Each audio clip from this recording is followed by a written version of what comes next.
everyone, I'm Michelle Ogihara with Seiko Machinery. I'm talking about today MSDs, or moisture sensitive devices.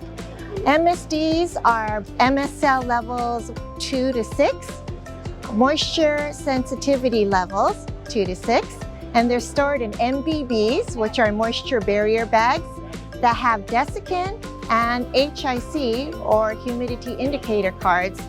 And examples of these components could be BGAs, which are ball grid array, or QFPs, which are quad flat packs. Thank you. Hi, I'm Sherry Stephan Preisen, and you might think that WLP stands for wafer level packaging, but I've got news for you. It stands for the Women's Leadership Program here at SMTA.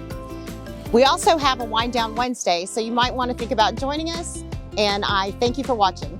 Keep an eye out for future episodes of SMT terms and definitions, and be sure to visit smta.org's training page for valuable training content on numerous subjects. We'll see you again very soon. Thanks for watching.